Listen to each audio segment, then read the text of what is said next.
আচ্ছা দেখো, আমরা এই অধ্যায়ের দুইটা পার্ট আর কি, লাস্ট হচ্ছে একটা পার্ট শেষ করছি। এখন পার্ট 2 লেখে 1 2 3 4 এই চারটা সংখ্যা একটু লেখো। তোমার কতটুকু আছে ভাই? আচ্ছা লেখো, একটু লেখো। আচ্ছা,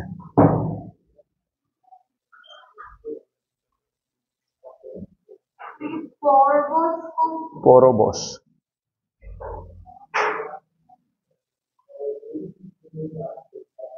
দেখো আজকে যেহেতু আরেকটা পার্টে শুরু, আজকে একটু বাংলা লেখা বেশি।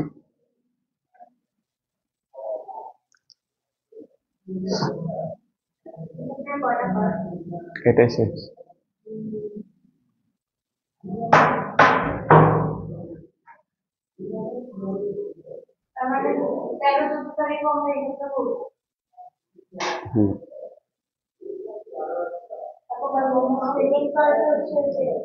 ক্লাসটা আজকের পরে তো আর নাই।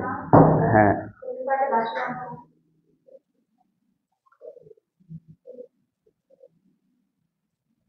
আগামী সপ্তাহে শনিবার তুই লিখতে।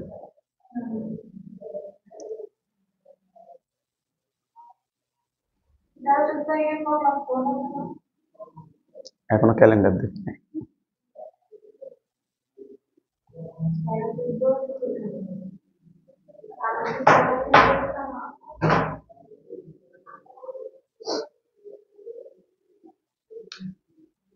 আচ্ছা একটু দেখো, দ্রুত লেখা না যারা লিখতেছো।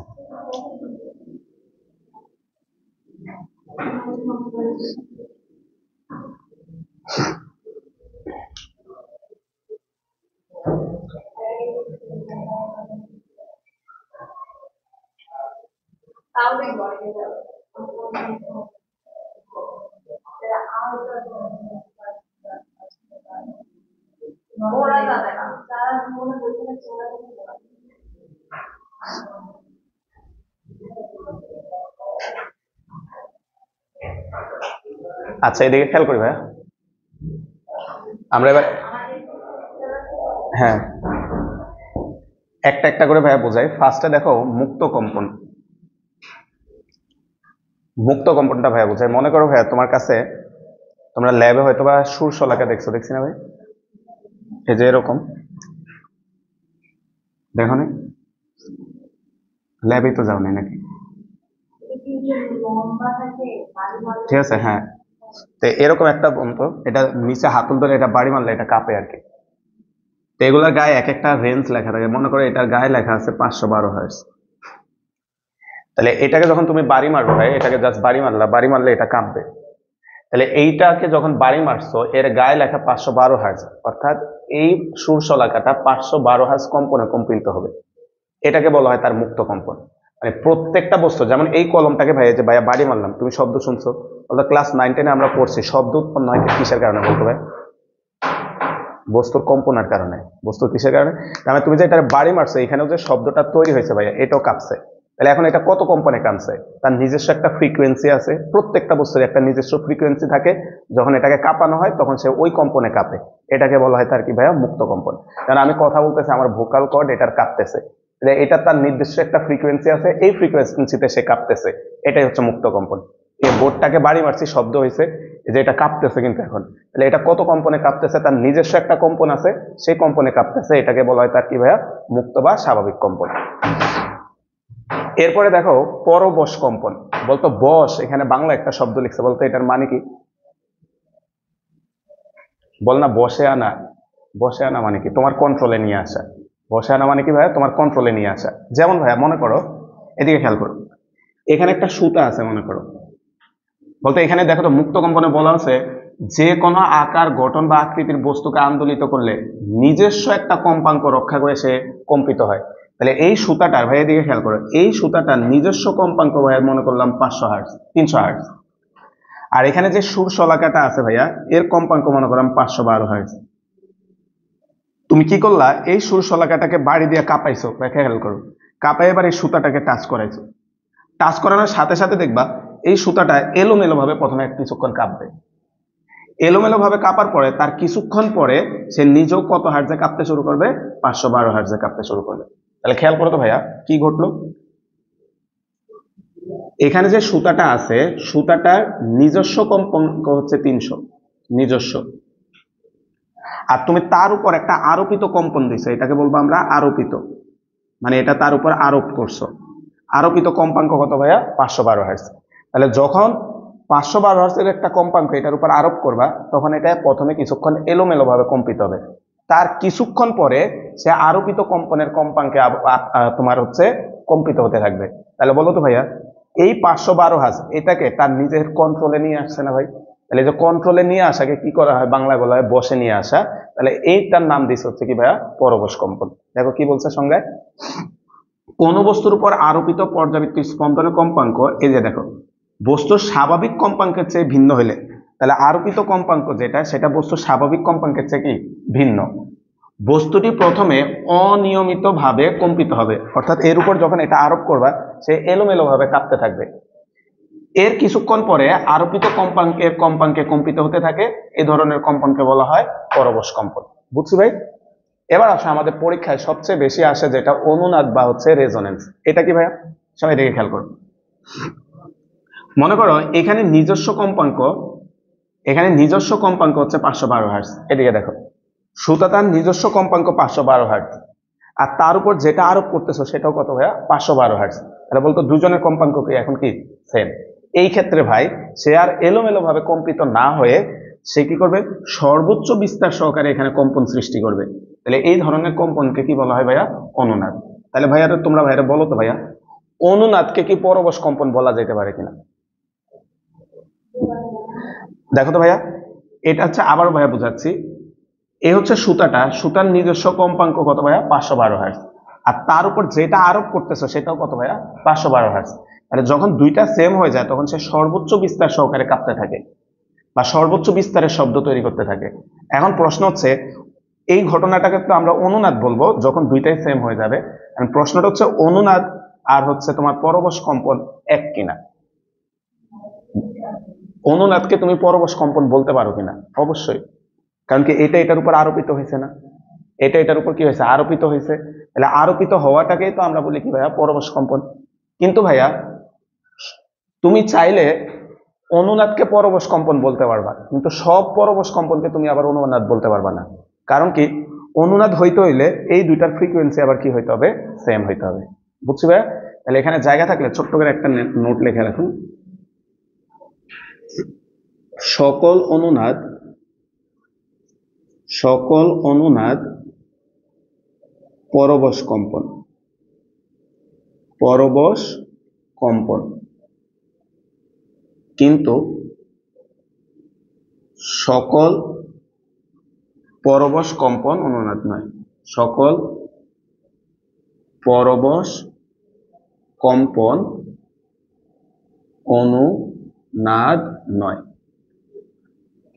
দেখো ভাইয়া সকল অনুনাদ পরবশ কম্পন কিন্তু সকল পরবশ কম্পন অনুনাদ নয়। মিলিমা বুঝছি ভাই লাইনটা?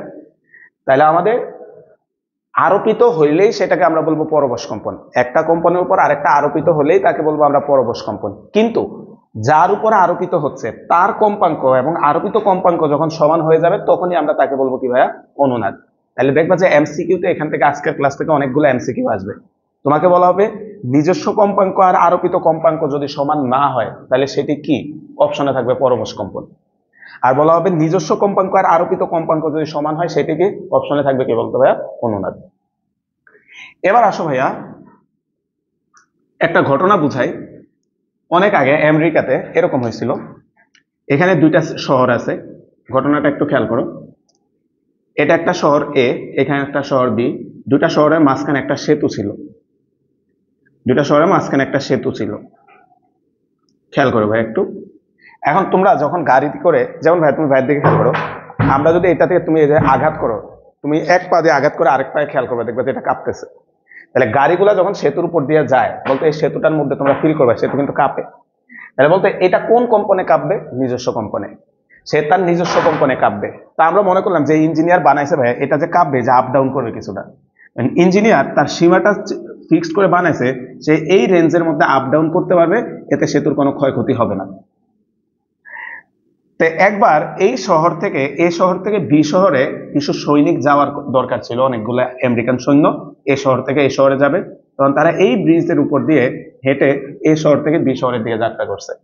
এখন ভাইয়া সৈনিকদের হাঁটা আর আমাদের হাঁটা কিন্তু এক না, তাই না ভাই? তারা কিন্তু মার্চ করে হাঁটে একসাথে যখন হাঁটে।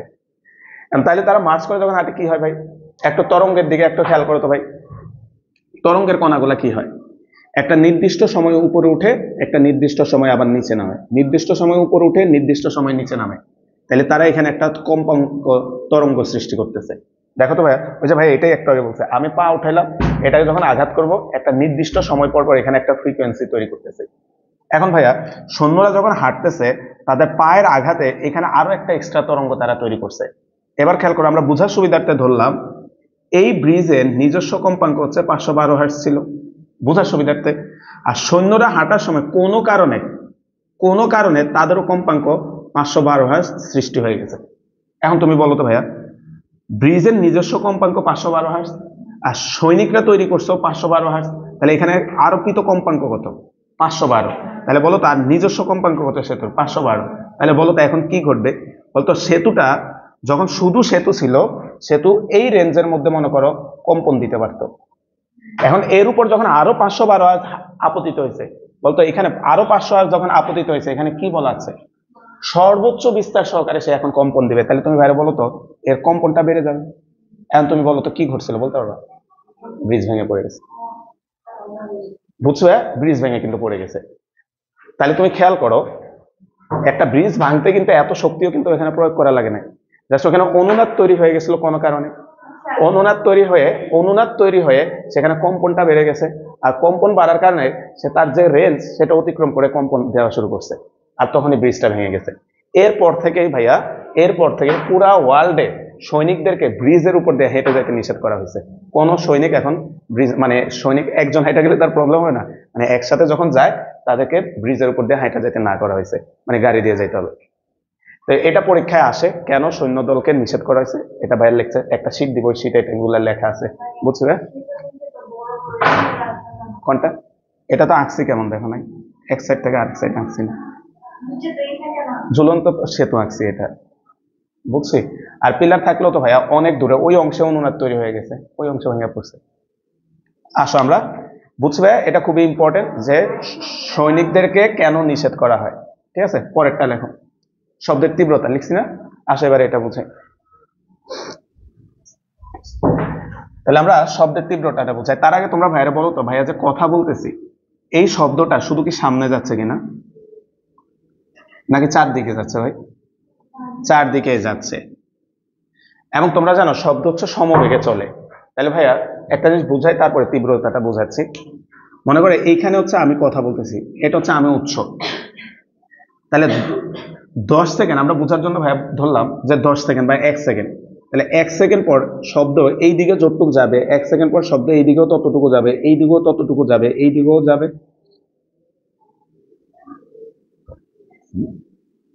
বলতো 1 সেকেন্ডে শব্দ চারিদিকে সমান দূরত্ব অতিক্রম করবে, যেহেতু শব্দ সমবেগে চলে।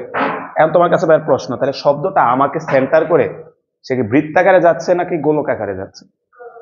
গোলক আকারে। কারণ বৃত্তাকারে মানে একটা তলে থাকবে, গোলক মানে যে উপরে আছে সেও কিন্তু আমার কথা শুনবে, মানে আমাকে সেন্টার করে উপরে নিচে সাইডে সবাই কিন্তু আমার কথা শুনবে। তার মানে শব্দ চারিদিকে হচ্ছে এরকম গোলাকার শেপে হচ্ছে ছড়ায় পড়তেছে। তাহলে কি বলতেছে ভাইয়া? তরঙ্গ সঞ্চালনের পথে লম্বভাবে অবস্থিত একক ক্ষেত্রফলের মধ্য দিয়ে একক সময় যে শক্তি প্রবাহিত হয় তাকে শব্দের তীব্রতা বলে। আসো ভাই আমরা এখান থেকে একটু বুঝি।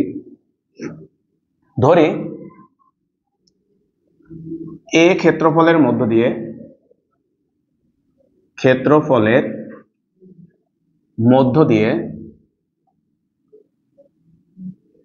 টি সময়ে প্রবাহিত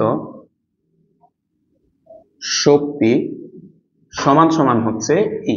আমরা ধরে নিলাম যে এ ক্ষেত্রফলের মধ্য দিয়ে টি সময়ে প্রবাহিত শক্তি সমান হচ্ছে ই। বলতো তীব্রতা, আগে একটু বাংলায় বলো তো ভাই, এটা মানে অ্যাকচুয়ালি কি বোঝায়? তীব্রতা বাংলায় বলো, ফিজিক্সের লাগবে না। কতটুকুটা প্রবল বা জোরালো, তাই না ভাই? কতটা প্রবল, মানে শব্দটা যে আমরা বলতেছি এই শব্দটা কতটা প্রবল বা জোরালো, সেটাই হচ্ছে কি ভাইয়া? তীব্রতা। তাহলে আমরা যদি লিখি, সুতরাং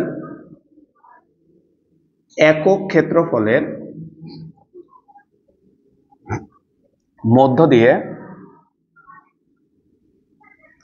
একক সময়ে প্রবাহিত শক্তি ঐকিক নিয়মে ভাইয়া ই ডিভাইডেড বাই হচ্ছে এটি। তাহলে একক ক্ষেত্রফলের মধ্যে দিয়ে একক সময়ে প্রবাহিত শক্তিটা হবে ই ডিভাইডেড বাই হচ্ছে এটি। তাহলে ভাই সংজ্ঞাটা তো ভাইয়া মুছে ফেলছে, সংজ্ঞার সাথে মিলায় দেখো তো ভাইয়া, সংজ্ঞা এটা বলছে না একক ক্ষেত্রফলের মধ্য দিয়ে একক সময়ে যে শক্তিটা প্রবাহিত হয় তাকে বলা হয় কি তীব্রতা। তাহলে ই বাই এটি এটাকে আমরা বলবো তীব্রতা। তাহলে সুতরাং শব্দের তীব্রতা, তীব্রতা ইংরেজি হচ্ছে ইন্টেন্সিটি, এটাকে প্রকাশ করা হয় আই দ্বারা, ই ডিভাইডেড বাই হচ্ছে এটি। যেমন ভাইয়া তোমরা যারা কাছে আসো বলতো তোমাদের কাছে শব্দটা জোরালো শোনা যাবে, তার মানে আমার শব্দের তীব্রতা তোমাদের কাছে বেশি।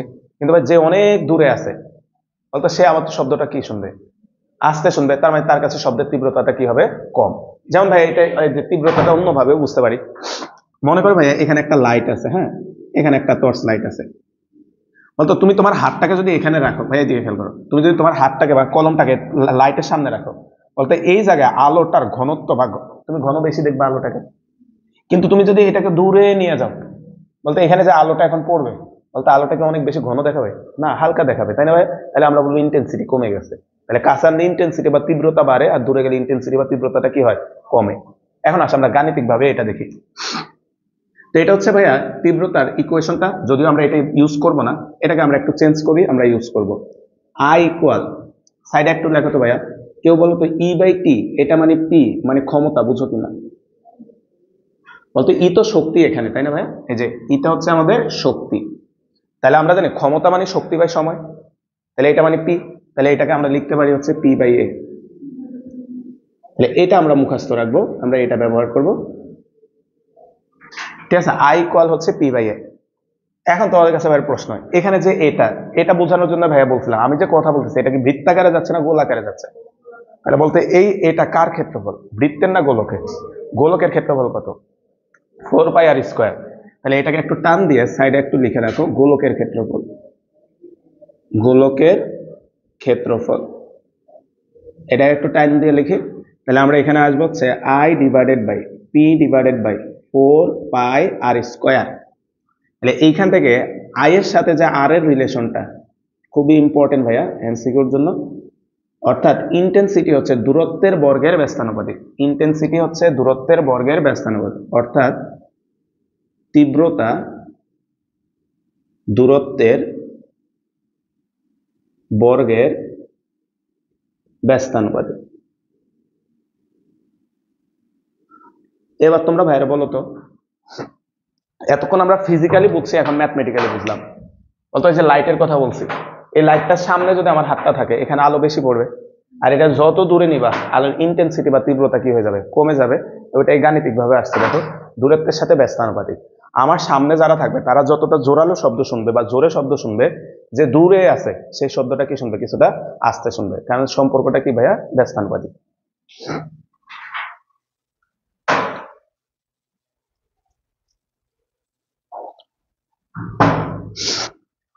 আচ্ছা পরের টপিকটার নাম লেখা হচ্ছে, আর তোমরা এখানে চাইলে ওই ছবিটা এঁকে রাখতে পারবে, তাহলে বুঝতে পারবা। এখানে হচ্ছে আমাদের উৎসটা, হ্যাঁ এখান থেকে চারিদিকে শব্দটা ছড়ায় যাচ্ছে, ঠিক আছে? চারিদিকে শব্দটা ছড়ায় যাচ্ছে, তাহলে এই ক্ষেত্রফলটা ওই কারণে আমরা গোলক নিয়েছি, হ্যাঁ। আচ্ছা এবার আসো আমরা তীব্রতার এককটা যদি দেখি, তীব্রতার একক, বলতো একক তোমরাই বলে ফেলতে পারো ভাই, এখান থেকে একটু বলো তুমি। বলতো পি মানে ক্ষমতা, এদিকে ক্ষমতার একক কি ভাই? ওয়াট।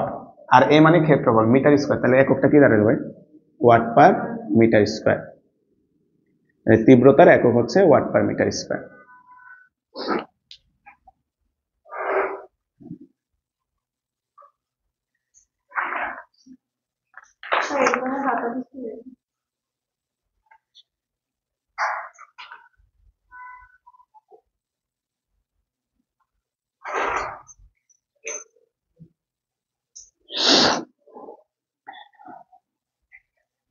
আচ্ছা, পরের টপিকটার নাম লেখো ভাইয়া তীব্রতার রাশিমালা। পরের টপিকটার নাম লিখে আমরা তীব্রতার রাশিমালা। পরের টপিকটার নাম লেখা হচ্ছে তীব্রতার রাশিমালা।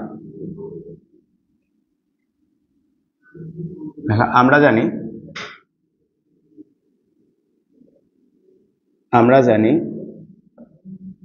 তরঙ্গের কণাগুলোর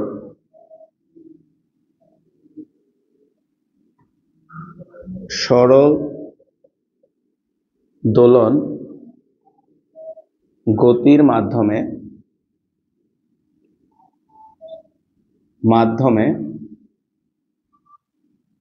তরঙ্গ সামনের দিকে অগ্রসর হয়। খেয়াল করো, তরঙ্গের কণাগুলোর বা তরঙ্গের মাধ্যমের কণাগুলোর লিখলেও পারো, তরঙ্গের মাধ্যমের, আর ভালো হয় এটা লিখে দিলে, মাধ্যমের কণাগুলোর সরল দোলন গতির মাধ্যমে তরঙ্গ সামনের দিকে অগ্রসর হয়। এটা একটু ভাই বুঝাই। বলতো তোমরা যারা স্টেডিয়ামে খেলা দেখছো, অনেক সময় দেখবা যে গ্যালারিতে দর্শকরা ঢেউ তৈরি করে, দেখছি না ভাই? বলতো এইদিকে ভাই দেখে করো, ঢেউ তৈরি করার সময় তারা কি করে, তাদের দুই হাতে এভাবে উঠায়, আবার দুই হাতে এভাবে নামায়। তাহলে একটা নির্দিষ্ট সময় উঠাচ্ছে, আবার একটা নির্দিষ্ট সময় নামাচ্ছে। বলতো তাহলে এটাকে কি গতি বলবো আমরা? পর্যাবৃত্ত গতি। তাহলে প্রত্যেকে যার যার জায়গায় বসে একটা নির্দিষ্ট সময় পর পর হাতটা উঠাচ্ছে আর হাতটা নামাচ্ছে। তাহলে তোমার কাছে ভাই প্রশ্ন, এখানে গতিটা কি গতি আছে? পর্যাবৃত্ত গতি। বলতো আমি বা তুমি কিন্তু এই ঢেউয়ের সাথে ভেসে চলে যায় না, আমি আর তুমি জাস্ট কি করতেছি, একটা নির্দিষ্ট সময় হাত উঠাচ্ছি, একটা নির্দিষ্ট সময় হাত নামাচ্ছি, কিন্তু পুরা স্টেডিয়ামে একটা কি তৈরি হয়ে গেছে বলতো ভাই? ঢেউ তৈরি হয়ে গেছে। তাহলে ঢেউটা যে যাচ্ছে কিসের মাধ্যমে যাচ্ছে? কণাগুলার এই যে পর্যাবৃত্ত গতি কারণে কণাগুলো উঠতেছে নামতেছে। যেমন এইরকম তুমি যখন আঁকো, এই যে দিকে খেয়াল করো, এখানকার কণাটা এই যে উঠলো, সে আবার নেমে চলে আসে, আবার কিছুক্ষণ পর সে আবার উঠবে, আবার নেমে চলে আসবে, তখন কিন্তু ঢেউটা এভাবে কন্টিনিউ হতে থাকবে। তাহলে বলো তো ভাই, এই যে আবার ওইখানে খেয়াল করো, তরঙ্গ কণাটা উপরে উঠে গেল, কণাটা আবার নিচে নেমে গেল। বলতো কণাটা জাস্ট উঠছে আর নামছে, কিন্তু তার বডির উপর দিয়ে কাকে পাস করে দিচ্ছে ভাইয়া? তরঙ্গটাকে পাস করে দিচ্ছে। এটাই বলছে যে মাধ্যমের কণাগুলার সরল দোলন গতির মাধ্যমে তার হচ্ছে সামনের দিকে অগ্রসর হয়। তাহলে হচ্ছে তরঙ্গের শক্তি। বলতো তরঙ্গের মেইন কাজটা তো শক্তিটাকে সঞ্চিত করা, তাই না? তাহলে তরঙ্গের মোট শক্তি ই সমান সমান, আমাদের বইয়ে এখানে দুইটা শব্দ লিখছে ভাই, এটা একটু বুঝাই দিই, তারপরে ভাই বুঝাচ্ছি। সবাই একটু ভাই দিয়ে খেয়াল করতো ভাই। মনে করে এটা হচ্ছে মাটি, এটা আঁকার দরকার নেই, মেজাজ ভাই বুঝাচ্ছি। ক্লাস 9-10 একটা জিনিস দিয়ে বইয়ের এই লাইনটা বুঝাই দিই। এই বস্তুটা মনে করো ভূমি থেকে এই উচ্চতায় আছে। তাহলে তোমাদের কাছে ভাই প্রশ্ন, এই পয়েন্টে তার যে মোট শক্তি ই, সেটা কত হবে ভাইয়া? ইপি প্লাস কত ভাইয়া? ইকে।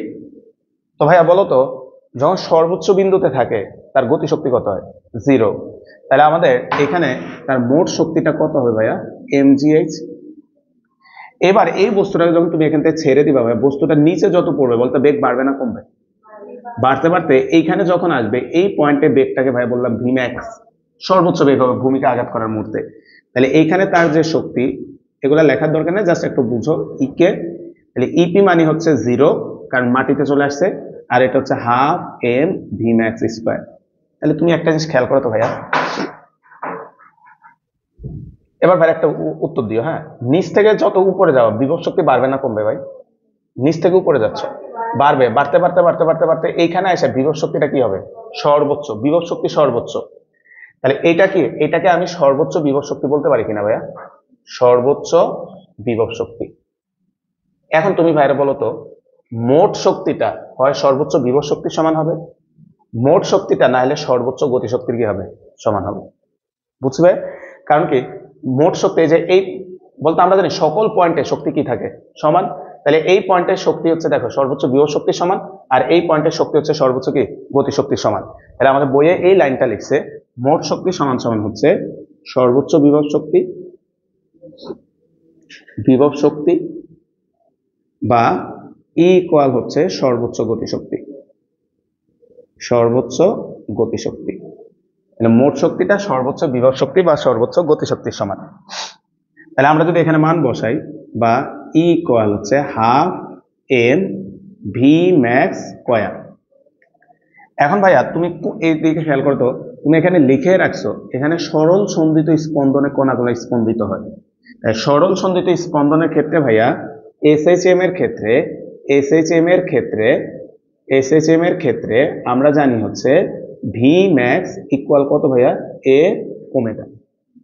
তাহলে এই সূত্রটা আমরা এখন এখানে ব্যবহার করতে পারবো, যেহেতু এটা এসএইচএম এ চলতেছে। তাহলে ই ইকুয়াল আমরা লিখতে পারি হাফ এম এ ওমেগা তার স্কয়ার, বা ই ইকুয়াল হচ্ছে half M A square omega square.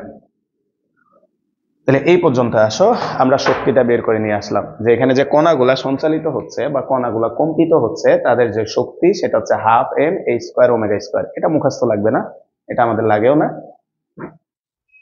বলতে আমাদের টার্গেট তো তীব্রতার রাশিমালা প্রমাণ করা, মানে শক্তি না তীব্রতা প্রমাণ করা। তাহলে হচ্ছে আমরা জানি আই সমান সমান হচ্ছে, আমরা জানি আই সমান সমান, আমরা জানি আই সমান সমান হচ্ছে ই ডিভাইডেড বাই হচ্ছে এটি। তাহলে আমরা যে মেইন সূত্রটা জানি, আমরা জানি আই সমান সমান হচ্ছে ই ডিভাইডেড বাই হচ্ছে এটি। এখন ভাইয়া এখানে ভ্যালুগুলা বসাও। আই সমান সমান ই এর মানটা আমরা বের করছি half M A square omega square divided by এটি।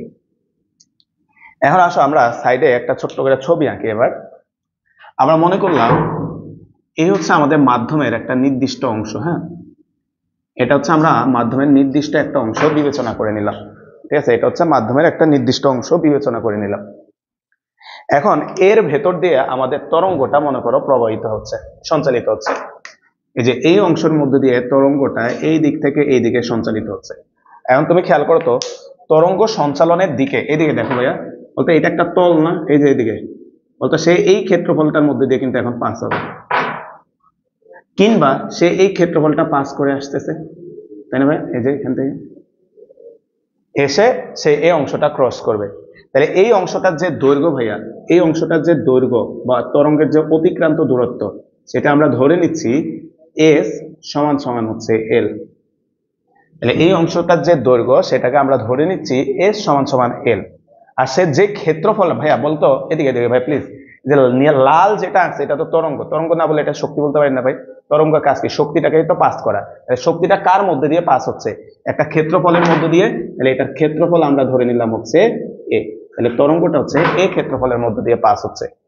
আর মাধ্যমের যে দৈর্ঘ্যটা, যে অংশের মধ্যে দিয়ে এটা পাস হচ্ছে তার দৈর্ঘ্য আমরা ধরে নিচ্ছি কত ভাইয়া? এল। তাহলে আসো আমরা একটা কাজ করি, ছবিটা আঁকার পরে এখানে যদি আসো, আই সমান সমান হচ্ছে half dot M divided by A dot A square omega square dot T. দেখো তো ভাইয়া এখানে ভাই একটা কাজ করছি, আসলে বুঝবা, দেখো তো বুঝছো কিনা। উপরের লাইন আর এই লাইনটা দেখো তো, বুঝছি না? সেম একই লাইন লিখছি, জাস্ট আমরা উপরে একটা এল দিছি, নিচে একটা এল দিছি। এখন এই এলটা কি? এই যে এলটা হচ্ছে আমরা মাধ্যমের যে নির্দিষ্ট অংশটা নিয়ে কাজ করতেছি ওই নির্দিষ্ট অংশটা দৈর্ঘ্য। এখন ভাই তুমি ভাইয়ের একটু হেল্প করো, সবাই পারবা, এটা একটু বক্স করি আমরা। কেউ বলতে পারবা এল বাই টি এটা কি হয়েছে? বেগ। এল মানে তো অ্যাকচুয়ালি কত ভাইয়া? এস না? তাহলে এই যে এটা মানে কত? S by T. তাহলে এস বাই টি মানে কি? বেগ। তাহলে এটাকে লেখা হচ্ছে ভি। এবার টান দিয়ে লেখো। আর দেখি এটা কি হয়েছে, কেউ বলো তুমি, এটা কি হয়েছে? এম ভাগ ঘনত্ব। এল মানে কি? আয়তন হয়ে গেছে এটা, তাহলে এটা হয়ে গেছে ঘনত্ব। তাহলে এটা পাশে একটু লাল কালি দিয়ে লিখে রাখো রো। তাহলে আমরা এই মানগুলো এখানে বসাবো। তাহলে আমরা এখানে যদি বসাই, তাহলে আই ইকুয়াল আসলো half rho a square omega square v. তাহলে এটাকে আরেকবার মডিফাই করবো আমরা, half rho a square omega মানে হচ্ছে 2 পাই এফ তার স্কয়ার ভি। তাহলে আই ইকুয়াল হচ্ছে 1/2 rho a square 4 pi f square v. তাহলে ফাইনালি আমাদের সূত্রটা দাঁড়াচ্ছে হচ্ছে আই ইকুয়াল হচ্ছে 2 pi square a square f square rho v. তাহলে এই হচ্ছে আমাদের ফাইনালি সূত্রটা, খুবই ইম্পর্টেন্ট একটা সূত্র প্রমাণ করলাম। যারা লাস্ট ক্লাস করছো, লাস্ট ক্লাসে দেখবে একটা অঙ্কের ভিতরে এই সূত্রটা লিখছিলাম, ঠিক আছে? এই সূত্রটা লিখছিলাম, I = 2π² a² f² ρ v। এটা হচ্ছে তীব্রতার সমীকরণ। তাহলে ভাইয়া এই পাশে ভাইয়া রাশিগুলোর পরিচয় দিয়ে আমরা যে সূত্রটা প্রমাণ করলাম, I = 2π² a² f² ρ v। v এটা হচ্ছে তরঙ্গ বা শব্দের বেগ, শব্দের বেগ। তারপর হচ্ছে রো মাধ্যমের ঘনত্ব, মাধ্যমের ঘনত্ব। এফ কম্পাঙ্ক, কম্পাঙ্ক। এ বিস্তার, আর হচ্ছে আই তীব্রতা। আই হচ্ছে তীব্রতা। এখন একটা জিনিস খেয়াল করতে ভাইয়া, এমসিকিউতে এখান থেকে অনেকগুলা প্রশ্ন আসে। বলতো তীব্রতা, এদিকে দেখো তো, পরে একটা লেখো, তীব্রতা বিস্তারের বর্গের সমানুপাতিক, তীব্রতা কম্পাঙ্কের বর্গের সমানুপাতিক, তীব্রতা ঘনত্বের সমানুপাতিক, মাধ্যমের ঘনত্ব, তীব্রতা শব্দের বেগেরও কি সমানুপাতিক। তার মানে তীব্রতার সাথে কার কি রিলেশন, এগুলো এমসিকিউতে আসে। একটা রিলেশন খালি ব্যস্তানুপাতিক, বলো কোনটা? আগের থিওরিটা, দূরত্ব। বুঝছো ভাইয়া? তাহলে একটা মাথায় রাখবো, ওইটা খালি উল্টা আসছে। একটা খালি দূরত্বের বর্গের, দেখো এখানে এগুলা ছিল সব সমানুপাতিক, আর ওইটা ছিল দূরত্বের বর্গের ব্যস্তানুপাতিক। তাহলে এগুলা মাথায় রাখবে এমসিকিউতে, যে বহুপদী এমসিকিউ গুলাতে থাকে। বুঝছো ভাই? আচ্ছা,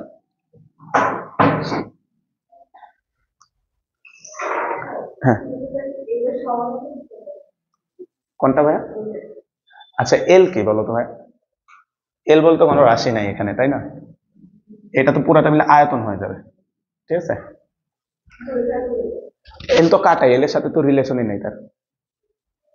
তুমি যদি এল নিতে চাইলে তো দুইটা এলই নিতে হবে, নিলে তো হ্যাঁ প্র্যাকটিক্যালি নিলে তো কোনো আসবে না তো এল, কারণ তুমি যদি দুইটা এলই চিন্তা করো, এল তো কাটা চলে যাবে, মানে দৈর্ঘ্যটা তো আসবে না তোমার এখানে।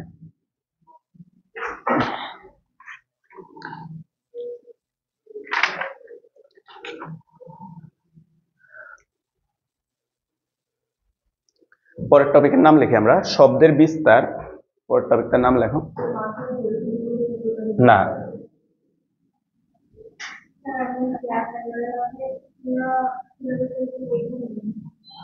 ঈদের কারণে তো মনে হয় না সময় পাবো, খুললেই তো পরীক্ষা, তোমাদের কলেজে তো খুললেই পরীক্ষা, নাহলে তো নেওয়ার ইচ্ছা ছিল।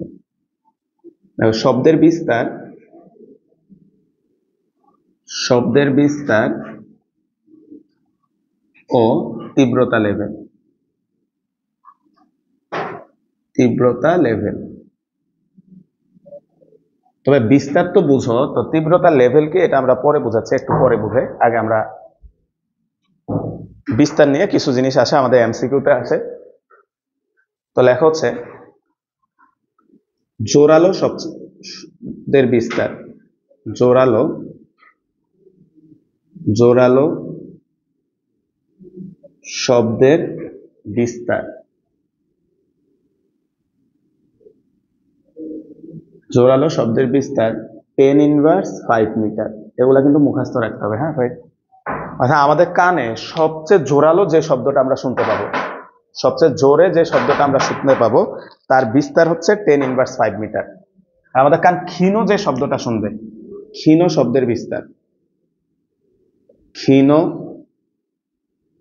শব্দের বিস্তার সমান সমান হচ্ছে 10⁻11 মিটার। তাহলে ভাই দেখো, আমাদের কান সবচেয়ে জোরে যে শব্দটা আমাদের কান শুনতে পায়, তার বিস্তার হচ্ছে 10⁻5 মিটার। আর সবচেয়ে ক্ষীণ, সবচেয়ে আস্তে যে শব্দটা আমাদের কান শুনতে পায়, তার বিস্তার হচ্ছে 10⁻11 মিটার। তাহলে এখান থেকে যদি ভাইয়া এদের অনুপাতটা বের করি, তাহলে হচ্ছে এখন জোরালো শব্দের বিস্তার, জোরালো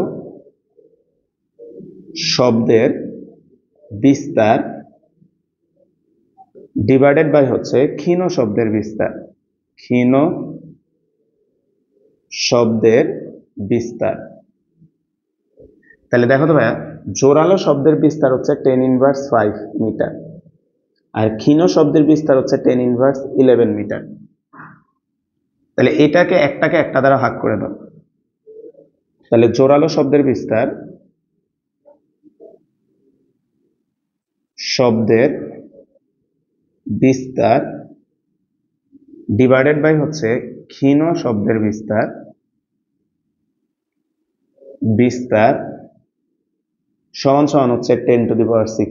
তাহলে বলতে এটাও এমসিকিউতে আসে যে জোরালো শব্দ আর ক্ষীণ শব্দের বিস্তারের অনুপাত কত, বুঝছো ভাইয়া? 10⁶। তাহলে জোরালো শব্দ আর ক্ষীণ শব্দের অনুপাত হচ্ছে 10⁶। তাহলে ভাই আমরা এটাকে এভাবে লিখব, সুতরাং জোরালো শব্দের বিস্তার শব্দের বিস্তার সমান সমান হচ্ছে 10⁶ ইন্টু হচ্ছে ক্ষীণ শব্দের বিস্তার শব্দের বিস্তার। তাহলে এটা বক্স করে রাখো। তাহলে আমরা এগুলা বক্স করে দিচ্ছি যেগুলো তোমরা মুখস্থ করবা। জোরালো শব্দের বিস্তার 10⁻5 মিটার, ক্ষীণ শব্দের বিস্তার 10⁻11 মিটার, আর এটা জোরালো শব্দের বিস্তার সমান হচ্ছে 10⁶ ইন্টু ক্ষীণ শব্দের বিস্তার। এন্ড কেউ ভাইয়া বাংলায়, ভাইয়া এটা তো আমরা ম্যাথমেটিক্যালি প্রমাণ করছি, বাংলায় এটা কি বোঝাচ্ছে কেউ বলতে পারবা? এদিকে দিয়ে এর লাস্ট লাইনটা বাংলায় কি বোঝাচ্ছে? আমরা সবচেয়ে ক্ষীণ যে শব্দটা শুনবো তার 10⁶ গুণ তীব্র শব্দ আমরা শুনতে পারবো কানে, তাই না ভাই? তাই তো বোঝাচ্ছে যে ক্ষীণ শব্দের যে বিস্তার সেটা হচ্ছে, সরি, জোরালো শব্দের বিস্তার হচ্ছে ক্ষীণ শব্দের বিস্তারের 10⁶ গুণ, অর্থাৎ ক্ষীণ যেটা আমরা শুনবো তার 10⁶ গুণ বিস্তারের শব্দ আমরা শুনতে পারবো সর্বোচ্চ।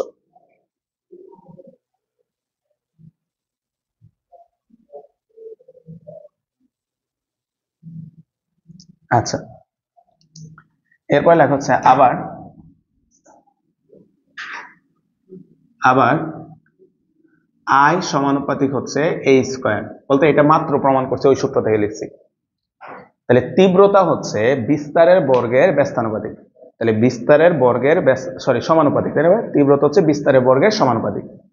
এখন তোমরা ভাইয়ারা বলো তো ভাইয়া, তুমি যদি ভাই একটু সবাই পারবা, তুমি যদি 10⁶ হয় ভাইয়া, যদি এই লাইনটা লিখি তোমরা ভাইয়ারা বলবা, সুতরাং জোরালো শব্দের তীব্রতা, জোরালো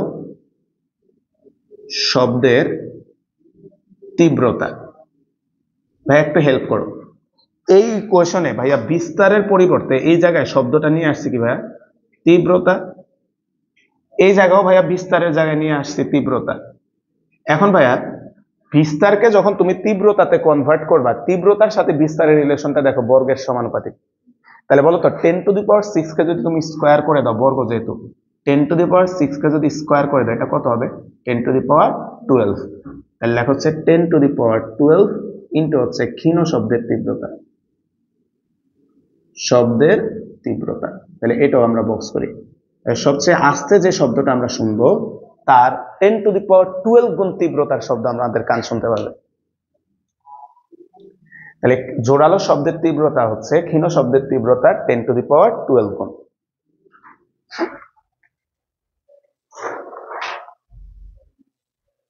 এরপরে লেখো সর্বনিম্ন নিম্ন যে তীব্রতার শব্দ আমাদের কান শুনতে পায় তার তীব্রতা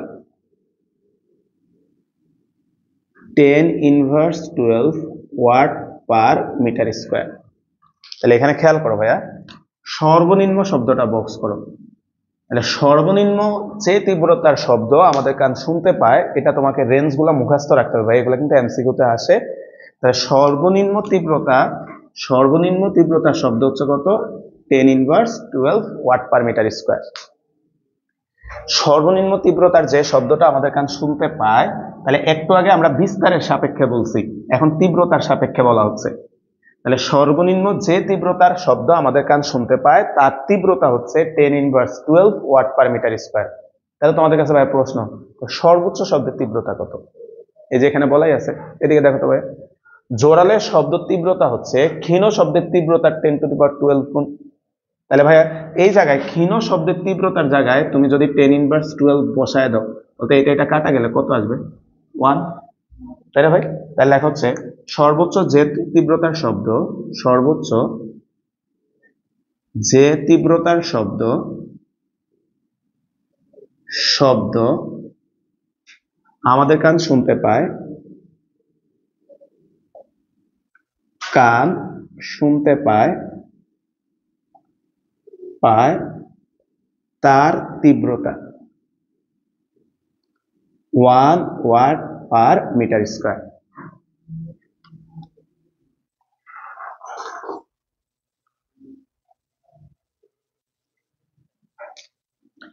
এরপর সংজ্ঞাটা লেখো প্রমাণ তীব্রতা। তীব্রতা এটাকে আমরা প্রকাশ করি হচ্ছে আই নট দ্বারা। 1000 হার্টজ কম্পাঙ্ক কম্পাঙ্ক এবং 10^12 ওয়াট পার মিটার স্কয়ার তীব্রতাকে প্রমাণ তীব্রতা বলে। প্রমাণ তীব্রতা বলে। আজকে একটু ভাইয়া বাংলা লেখা বেশি, যেহেতু আজকে আমরা আরেকটা পাঠ শুরু করছি, একটু কষ্ট করে লেখো, ব্যাখ্যাগুলো বুঝতে হবে, মানে জিনিসগুলা। তার মানে তুমি কি বুঝলা বলতো ভাইয়া? প্রমাণ তীব্রতা বলতে অ্যাকচুয়ালি কোনটাকে বোঝাচ্ছে বলতো ভাইয়া? আমাদের কানের লিমিটেশন হয় যেখান থেকে শুরু হয়, তাই না ভাই? সর্বনিম্ন যে তীব্রতাটা আমাদের কান শুনতে পায় সেটাকে বলা হচ্ছে প্রমাণ তীব্রতা। তোমরা যখন আদর্শ গ্যাস পড়ছিলে ভাইয়া, ওখানে বলা হতো না প্রমাণ তাপমাত্রা চাপ, তখন কিন্তু তোমাকে মানগুলো মুখস্থ বসাইতে হইতো। তাহলে এই টপিকের ম্যাথও দেখবে যে তারা বলবে প্রমাণ তীব্রতা, তখন তোমাকে এই মানটা মুখস্থ বসাইতে হবে। তাহলে আমরা যদি লিখি, সুতরাং প্রমাণ তীব্রতা, প্রমাণ তীব্রতা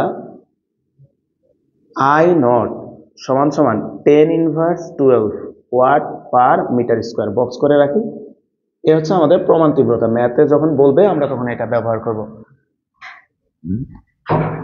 প্রমাণ তীব্রতা সমান সমান হচ্ছে 10^12 ওয়াট পার মিটার স্কয়ার, এটা তুমি ব্যবহার করবা। এরপরে লেখো প্রমাণ ক্ষমতা।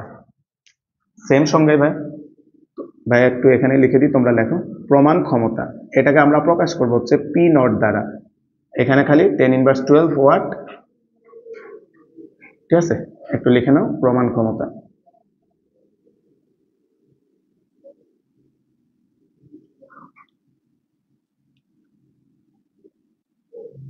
প্রমাণ ক্ষমতা হচ্ছে 10^12 ওয়াট, একটু লিখে নাও।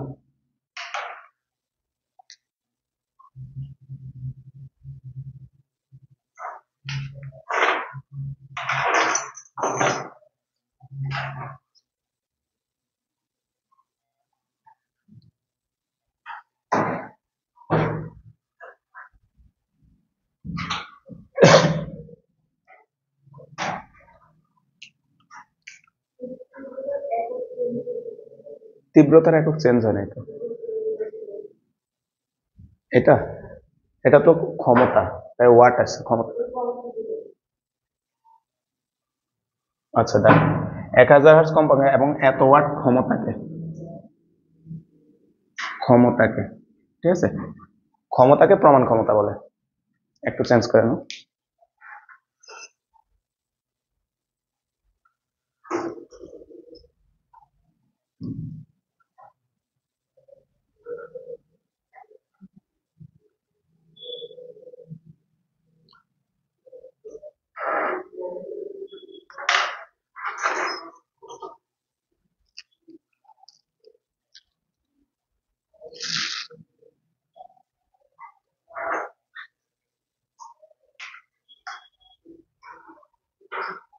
হয়েছে ভাই?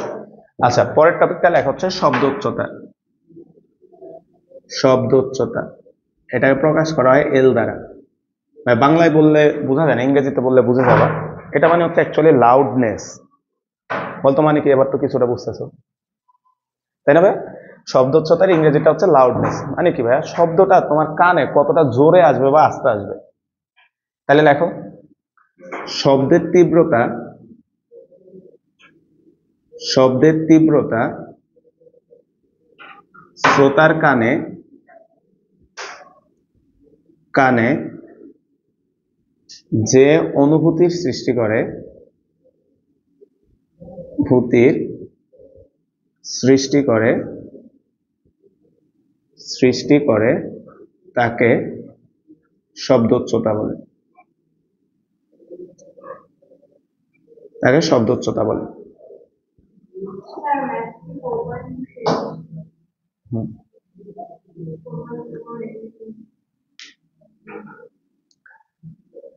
শব্দের তীব্রতা শ্রোতার কানে যে অনুভূতি সৃষ্টি করে তাকে শব্দোচ্চতা বলে। তোমাদের কাছে ভাইয়ের প্রশ্ন, আমি যে কথা বলতেছি তোমরা এখানে মনে করো সবাই আছো, তোমরা ভাইয়ের একটু বলবা, মনে করো এখানে আমরা যারা আছি কারো কানে একটু বেশি শুনতে পারে, কারো কানে কম শুনতে পারে, বা কারো কানে মনে করো প্রবলেমও থাকতে পারে। তাহলে আমি কিন্তু উৎস একজন, আমি কথা বলতেছি। তাহলে এখন তুমি ভাইরে বলো তো, আমার কথার যে শব্দের যে তীব্রতাটা বা লাউডনেস, এটাকে সবার কানে সমান অনুভূতি সৃষ্টি করবে কিনা? না। তার মানে ভাইয়া আমি যে রেঞ্জে কথা বলতেছি ভাইয়া, যে একটু কানে কম শুনে সে কিন্তু এটা খুব আস্তে শুনবে, কিন্তু যাদের কান নর্মাল আছে তারা কিন্তু এটা স্বাভাবিকভাবে শুনবে। আবার আমি খুব চিল্লায়া কথা বলতেছি, তাহলে যে কানে কম শুনে সে এটা কিছুটা জোরে একটু শুনবে, কিন্তু যাদের কান স্বাভাবিক আছে তার কাছে এটা কি হবে, অনেক জোরালো মনে হবে, তাই না, অনেক লাউড মনে হবে। তাহলে তোমার কাছে ভাইয়ের প্রশ্ন, এই এমসিকিউতে আছে শব্দ উচ্চতা ব্যক্তি নির্ভর, সত্য না মিথ্যা? সত্য। তাহলে নিচে একটু লেখো, শব্দ উচ্চতা ব্যক্তি নির্ভর। অর্থাৎ এই টোটাল জিনিসটাই হচ্ছে অনুভূতি, তোমার কানে কেমন অনুভূতি সৃষ্টি হবে এটা তোমার হচ্ছে মানুষ টু মানুষ এটা ভ্যারি করবে। সবাই যে আমার কথা সমানভাবে শুনবে তা না, কেউ জোরে শুনবে, আবার একই শব্দ কেউ কি শুনবে ভাইয়া আস্তে শুনবে, এটা কানের কারণে। তাহলে এটা হচ্ছে ব্যক্তি নির্ভর।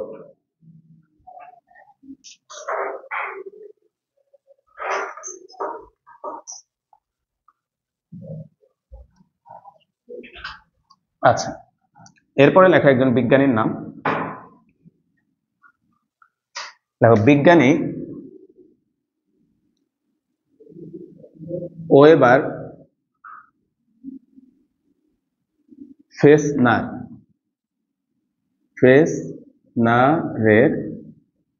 সূত্রানুসারে শব্দোচ্চতা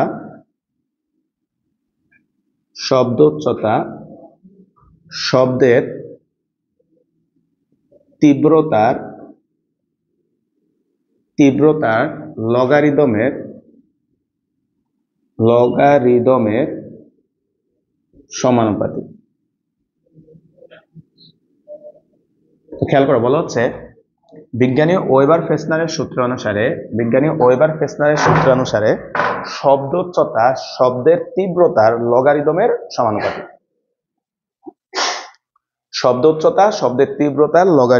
সমানুপাতিক। বিজ্ঞানী ওয়েবার ফেসনারের সূত্র অনুসারে শব্দ উচ্চতা শব্দের তীব্রতার লগারিদমের সমানুপাতিক। তাহলে বলো তো ভাইয়া, শব্দ উচ্চতাকে একটু আগে আমরা প্রকাশ করছিলাম কি দ্বারা বলতো? লাউডনেস, এল দ্বারা। তাহলে আমরা এখান থেকে লিখতে পারি, সুতরাং শব্দ উচ্চতা এল সমানুপাতিক হচ্ছে লগ আই। তাহলে শব্দ উচ্চতা এল সমানুপাতিক হচ্ছে লগ আই। শব্দ উচ্চতা হচ্ছে শব্দের তীব্রতার লগারিদমের সমানুপাতিক, মানে লগের সমানুপাতিক। লগারিদম বলতে এখানে লগ বোঝাইছে। তাহলে আমরা যদি এখানে আসি ভাইয়া, আমরা জানি সমানুপাতিক চিহ্ন উঠাইলে এখানে একটা ধ্রুবক আসবে। তাহলে এল সমান সমান হচ্ছে এ লগ আই। তাহলে এখানে যে এটা আছে এটা হচ্ছে একটা ধ্রুবক, এটা হচ্ছে একটা ধ্রুবক।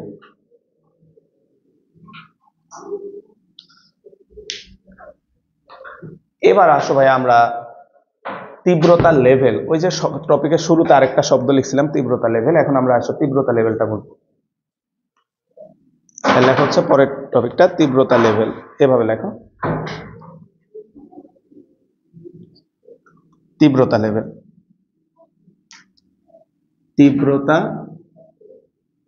লেভেল। এটাকে প্রকাশ করা হয় ভাইয়া বিটা দ্বারা। তীব্রতা লেভেল বিটার সমান হচ্ছে শব্দ উচ্চতার পার্থক্য। ভাই একটু বুঝাই, তারপরে ভাই বলতেছি তীব্রতা লেভেলটাকে। ভাই তুমি একটু খেয়াল করো তো এদিকে, ভাইয়ের দিকে। ভাই মনে করো এখন আস্তে কথা বলতেছি, তাই না, তাহলে এটা একটা লেভেলে আমি কথা বলতেছি। এবার আমি শব্দটা জোরে চিল্লায় কথা বলতেছি মনে করো, তাহলে বলতো শব্দের তীব্রতার লেভেলটা বাড়াইছো না কমাইছো, মানে চেঞ্জ করছি না আমরা।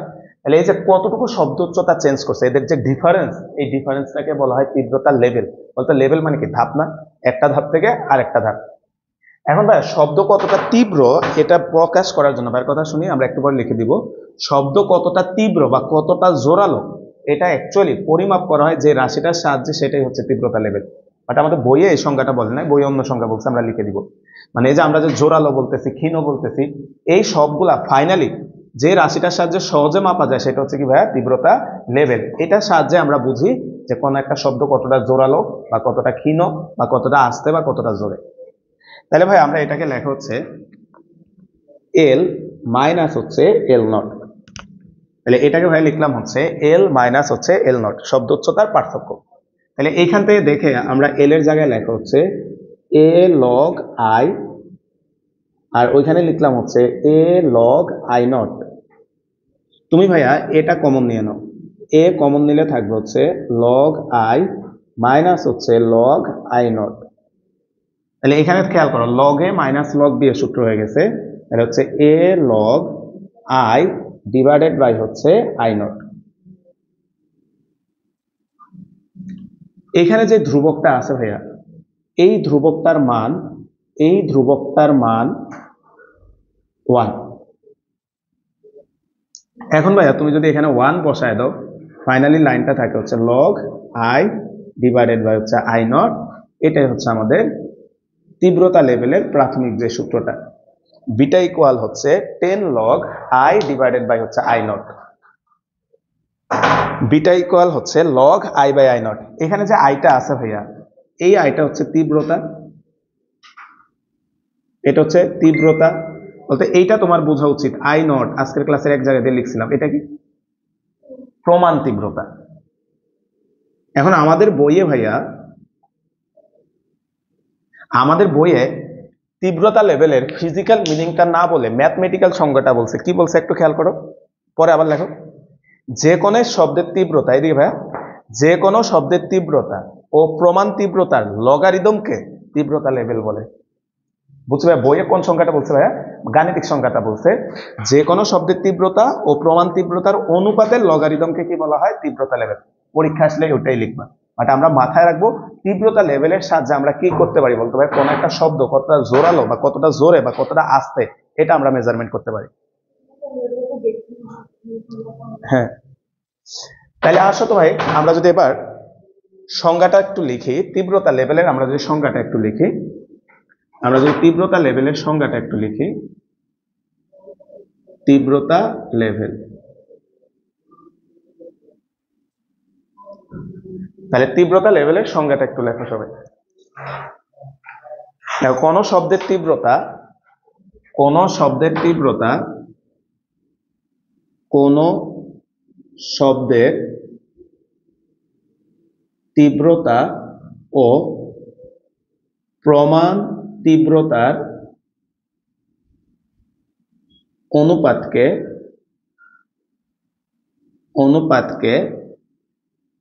অনুপাতের লগারিদমকে, অনুপাতের লগারিদমকে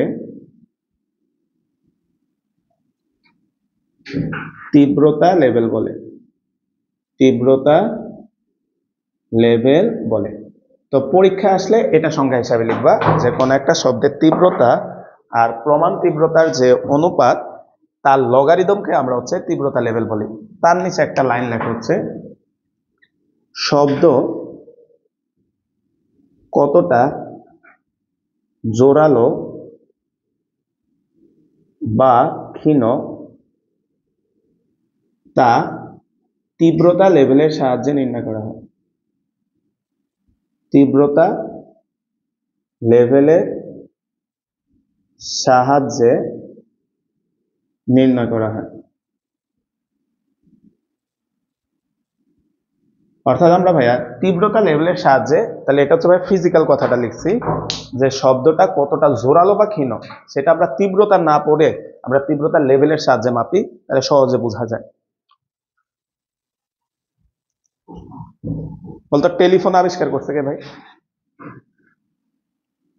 বলো, এটা তো জানো পড়ছো। টেলিফোন আবিষ্কার করছে কে, হ্যাঁ বলে গেছো, গ্রাহাম বেল। তো এই তীব্রতা লেভেলও আবিষ্কার করছে উনি, তাহলে বলতে এটার একক কি বুঝে গেছো? বেল। ওনার নাম অনুসারে কে ছিল?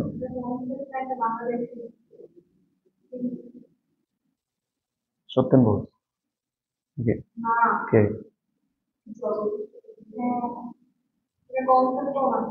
আচ্ছা, ওই যে আমরা বাঙালি, আমরা পিছায় থাকি, তাহলে পিছায় গেছে আর কি।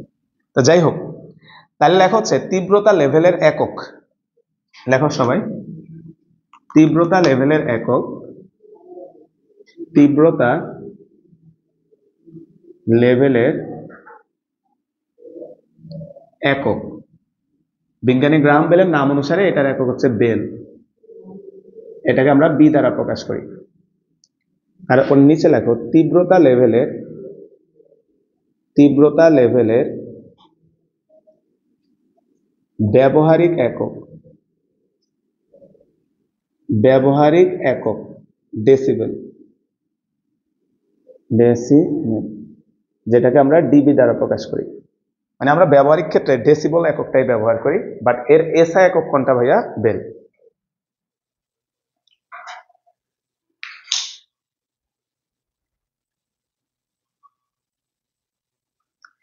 এবার আসো ভাইয়া, আমরা যদি আরেকটা জিনিস বুঝাই, বলতে এইখানে যে সূত্রটা আছে, তাহলে বলতো সাধারণত সূত্রে আমরা মান বসাইলে কোন এককটা আসে?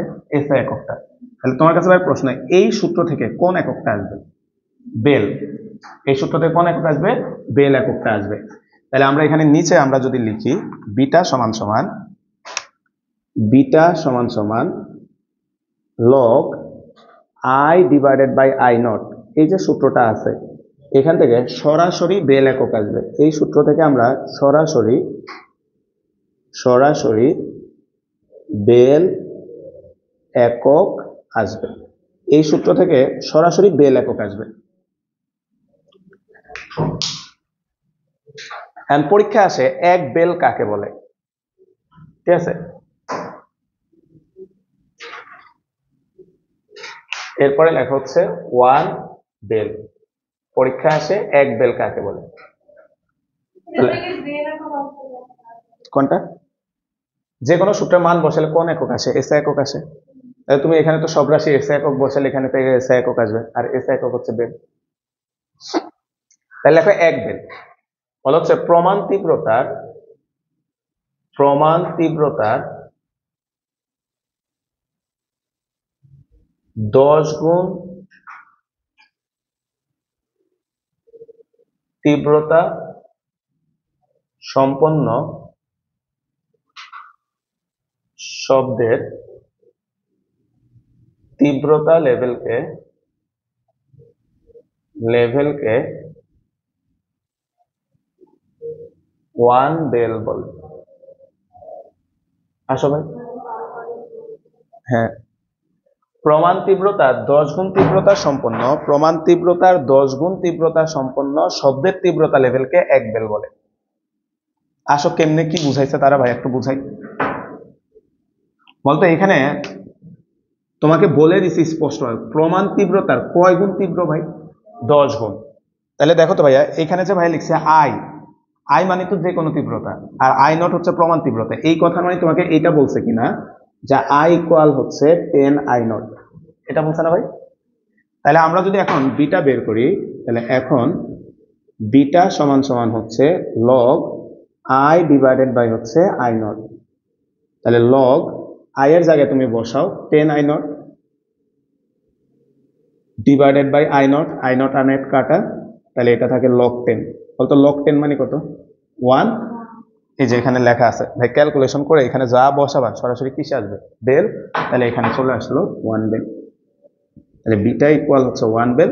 তার মানে 1 বেল তখনই আসবে যখন তীব্রতাটা 10 গুণ তীব্র হবে প্রমাণ তীব্রতার, তখনই তো এটা কাটাকাটি হয়ে তোমার 1 বেল আসবে। তাহলে সংজ্ঞা এটাই বলছে, প্রমাণ তীব্রতার 10 গুণ তীব্রতা সম্পন্ন শব্দ যেই তীব্রতা লেভেল সৃষ্টি করে তাকে বলা হয় 1 বেল।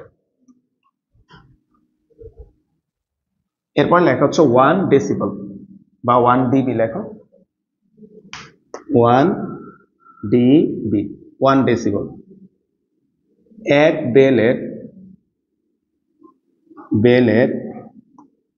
1/10কে মাংসকে 1 ডেসিবেল বলে, ডেসিবেল বলে। তাহলে খেয়াল করো, 1 বেলের 1 দশমাংশকে 1 ডেসিবেল বলে, 1 বেলের 1 দশমাংশকে 1 ডেসিবেল বলে। তাইলে ভাইয়া একটু বলো, আমি এটা লিখতে পারি, সুতরাং 1 ডেসিবেল সমান সমান হচ্ছে 1/10 বেল, তাই না ভাই? দেখো তো, 1 ডেসিবেল মানে হচ্ছে 1/10 বেল। তাহলে একটা মাথায় রাখবা, এমসিকিউতে আসে। এখান থেকে ভাইয়া আমরা যদি 1 বেলের মান বের করো, 1 বেল সমান কত আসবে? তাহলে 10 ডেসিবেল। এবার দেখো ভাইয়া, একটা সুন্দর জিনিস ভাইয়া বুঝাই। তাহলে 1 বেল মানে আমরা পাইছি হচ্ছে 10 ডেসিবেল। একটা সুন্দর জিনিস একটু খেয়াল করো, একটু আগে আমরা যে সূত্রটা লিখছি ভাইয়া, log I divided by I naught. তুমি ভাইরা বলো তো, এই অংশটুকুর একক কি? বেল। এই অংশটুকুর একক হচ্ছে বেল। এখন ভাইয়া তুমি চাচ্ছ, ভাইয়া দিকে দিকে, তুমি চাচ্ছ এটাকে কনভার্ট করতে ডেসিবেলে, তুমি চাচ্ছ এটাকে কনভার্ট করতে ডেসিবেলে। তাহলে বলতো, বেল থেকে ডেসিবেলে যাইতে কত দ্বারা গুণ করতে হবে? তাহলে বলো তো, এটা শুরুতে যদি 10 দিয়ে দিই, তাহলে এটা হয়ে যাবে কি বলো তো ভাইয়া? এটা এখন হয়ে গেল কি ভাই? ডেসিবেল। বোঝা গেল ভাই? তার মানে ভাই তুমি ভাইরা একটু বলো, আমরা যদি সূত্রটাকে একটু মডিফাই করি, তাহলে হচ্ছে এখন তীব্রতা লেভেল, তাহলে ফাইনালি আমরা সূত্রটাকে মডিফাই করি, তীব্রতা লেভেল, লেভেল তীব্রতা লেভেলের দুইটা সূত্র আমরা তাইলে পাইলাম। একটা হচ্ছে বিটা সমান সমান হচ্ছে log I by I naught, একটা হচ্ছে এইটা বিটা ইকুয়াল হচ্ছে log I by I naught, একক আসবে, একক হবে বেল। তাহলে এই সূত্রটার একক হবে বেল। কিন্তু ভাইয়া আমরা যদি এইটা লিখি, বিটা সমান সমান 10 log I by I naught, বলতে এটার একক কি হবে? ডেসিবেল। বুঝছি ভাইয়া? এখন ভাইয়া আমরা কোনটা ব্যবহার করব বলো তো, উপরেরটা না নিচেরটা ব্যবহার করবা? নিচেরটা। কেন? ওই যে লিখে রাখছো কই জানো, এই যে ব্যবহারিক একক কি ভাইয়া? ডেসিবেল। এই কারণে দেখবে আমরা ম্যাথ করার সময় আমরা এই সূত্রটা দিয়ে ম্যাথ করব। তাহলে এটার একক হচ্ছে ডেসিবেল, একক হচ্ছে ডেসিবেল। তাহলে এটা দিয়ে আমরা ম্যাথ করব। ফাইনালি সূত্রটা মুখস্থ রাখবা, বিটা ইকুয়াল হচ্ছে 10 লগ আই ডিভাইডেড বাই হচ্ছে আই নট। বিটা ইকুয়াল হচ্ছে 10 লগ আই ভাগ আই নট। 10টা কেমনে আসছে বুঝছি না ভাই? ওই যে বেলকে ডেসিবেলে কনভার্ট করার জন্য আমরা একটা 10 দিয়ে দিছি, তাহলে সরাসরি এটা তোমার ডেসিবেল একক অ্যান্সার চলে আসবে।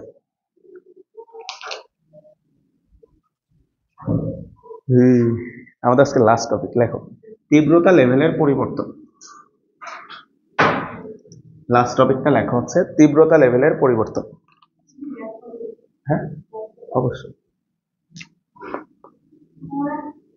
তীব্রতা লেভেলের পরিবর্তন, তীব্রতা লেভেলের পরিবর্তন। তো ভাইয়া এটা নিয়ে সুন্দর একটা ম্যাথ এবং কমন একটা ম্যাথ আছে, যে একটা পোল্ট্রি ফার্মের মালিক সে সিদ্ধান্ত নিল তার ফার্মের মুরগির সংখ্যা 500 থেকে 2000 করে ফেলবে। তুমি নর্মালি চিন্তা করো তো ভাই, 500 মুরগি যে চিল্লাচিল্লি করবে, ওই চিল্লাচিল্লির জন্য শব্দের তীব্রতার যে লেভেলটা, বলতো এখন যদি 2000 মুরগি আনো, বলতো এখন তো চিল্লাচিল্লি বাড়বে, তাহলে তীব্রতা লেভেলের কি হবে বলতো? তাহলে তীব্রতা লেভেল চেঞ্জ হয়েছে কিনা। তো তারা এটা বের করতে বলে যে একটা পোল্ট্রি ফার্মের মালিক তার মুরগির সংখ্যা 500 থেকে 2000 করলো, তার তীব্রতা লেভেলের কত পরিবর্তন হবে। তাহলে আসো এই পরিবর্তনটা আমরা কেমনে বের করব। তাহলে তীব্রতা লেভেলের পরিবর্তন ডেল্টা বিটা সমান হচ্ছে বিটা 2 মাইনাস হচ্ছে বিটা 1। তাহলে তীব্রতা লেভেলের পরিবর্তন এটা দিয়ে লেখা হচ্ছে বিটা 2 মাইনাস হচ্ছে বিটা 1। তাহলে আমরা বিটা 2 এর জায়গায় যদি আমরা এই সূত্রটা লেখো, তাহলে এটা আসবে কত ভাই? 10 লগ আই টু ভাগ আই নট, আর ওইটা আসবে হচ্ছে 10 লগ আই ওয়ান ভাগ আই নট। আগের মতো আমরা যদি 10টা কমন নিয়ে নিই ভাইয়া, 10 কমন নিয়ে নিলাম, তাহলে হচ্ছে লগ আই টু ভাগ I not minus log I one ভাগ আই নট। তাহলে দেখো ভাইয়া আবারও তোমার সূত্রটা দাঁড়াইছে হচ্ছে লগ এ মাইনাস লগ বি, তাহলে হচ্ছে 10 লগ I2 ভাগ I0 ডিভাইডেড বাই হচ্ছে I1 ভাগ I0। তাহলে I0 কাটা চলে যাবে, তাহলে ফাইনালি সূত্রটা হবে 10 লগ I2 ডিভাইডেড বাই হচ্ছে I1। তাহলে পরীক্ষায় কোশ্চেন খেয়াল করতে হবে, তোমাকে কি তীব্রতা লেভেল বের করতে বলতেছে নাকি তীব্রতা লেভেলের পরিবর্তন বের করতে বলতেছে, বুঝছো ভাই? তাহলে লেভেল বললে 10 লগ I ভাগ I0, আর পরিবর্তন বললে I2 ভাগ I1। বলতো পরিচয়গুলো এগুলো এখন বুঝো। বলতো I2 কি? শেষের তীব্রতা, তাই না? আর I1 হচ্ছে প্রাথমিক তীব্রতা। তাহলে এখানে লিখে রাখো I2 এটা হচ্ছে আমাদের শেষ তীব্রতা, শেষ তীব্রতা, আর I1 এটা হচ্ছে প্রাথমিক তীব্রতা, প্রাথমিক তীব্রতা।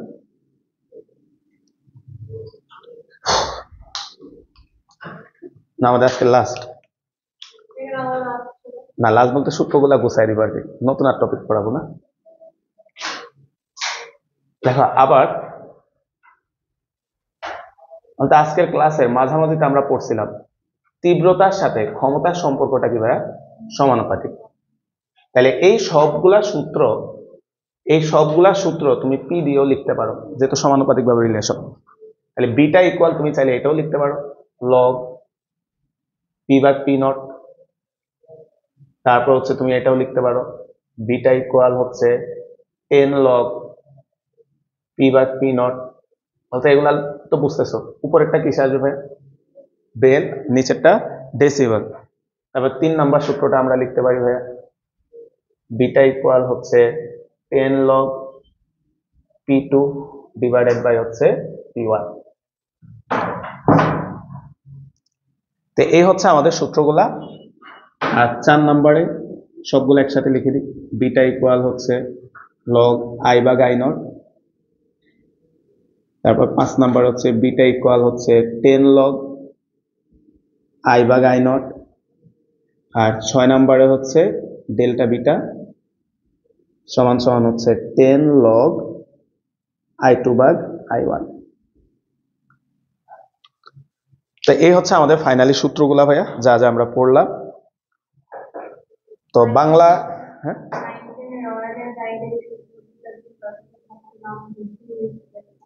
আচ্ছা আচ্ছা, 9 10 এগুলা দিয়ে দেয় মাঝে মধ্যে, মানে এগুলা হুদাই দেয়, তোমার সিলেবাসে নাই দিবে কেন, তাই না? তো যাই হোক ভাই, যেটা বলতেছিলাম, তা আজকে কিন্তু আমরা অনেকগুলা বাংলা পড়ার পরে ম্যাথমেটিক্যাল অনেক টার্মে ঢুকে গেছি। নেক্সট আবার যেদিন ক্লাস হবে আর কি, আমরা ম্যাথমেটিক্যাল জিনিসগুলাই ঢুকবো আর কি।